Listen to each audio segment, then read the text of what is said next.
Manufacturers legally hide sugars in their products without telling you.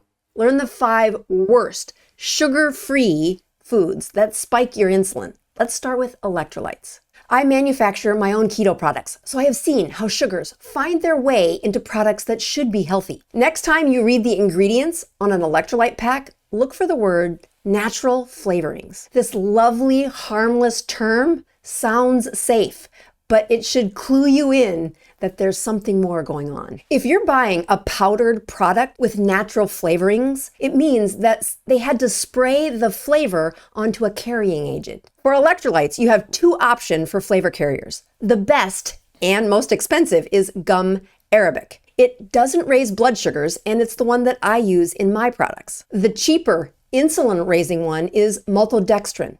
This is a sugar and will definitely raise your blood sugar. The more insulin resistant you are, the worse it affects your blood sugar. LMNT caught themselves in a scandal last year when they used maltodextrin. In some flavors, there were 450 milligrams of maltodextrin, and that may sound like just a pinch, but in my severely insulin resistant patients, it did raise their blood sugar, predictably and over again. Next, we have coffee creamer. Boy, was I addicted to this in med school. Coffee creamer, even the zero sugar stuff, does not belong in the human race.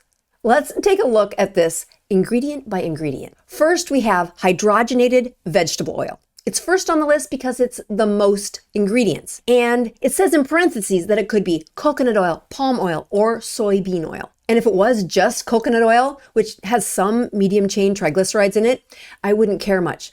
But I'm willing to bet that most of it is the cheaper soybean or palm oil. Corn syrup solids. That's next on the list.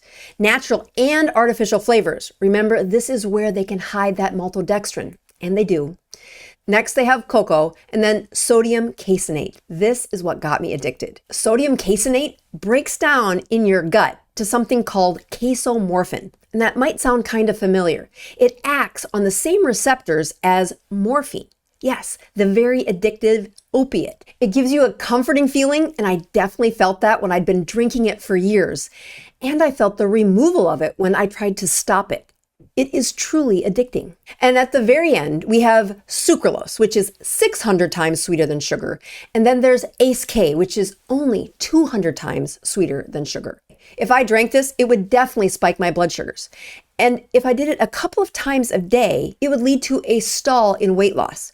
It makes it even worse when they're insulin resistant. If you hate black coffee, just use cream, like the real thing from a cow, and add a little stevia. That coffee creamer has got the devil inside. Next is chewing gum. And I hate to demonize one more thing, but it is really common for my patients who are trying to find a way through not eating on a weight loss program to use the crutch of chewing gum. And while at the beginning of their weight loss, they might be able to get away with chewing gum, it quickly catches up with them. That action of mastication or chewing stimulates the body to say, a bolus of food is coming, and let's make the hormones to deal with it. But in the case of gum, there's no bolus of food coming, so you get the hormonal response without the food.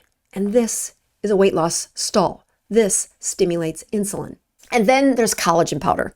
My patients think collagen supplements are a panacea. It will remove all their wrinkles and make all their joints feel wonderful. But if you're insulin resistant, it does more harm than good. This is because that very small particle size of powder is being digested almost instantly, unlike what would naturally happen if you were eating real food. This rapid digestion spikes the insulin, and that insulin spike outweighs any benefit you might be getting from that collagen powder. Anything eaten at night. Your body's circadian rhythm dictates your body to become more and more insulin resistant as the day goes on. I push my patients stalled in their weight loss to not eat anything after sunset. If you want to know the 7 best foods to reverse insulin resistance, check it out in this next video. I'll see you there.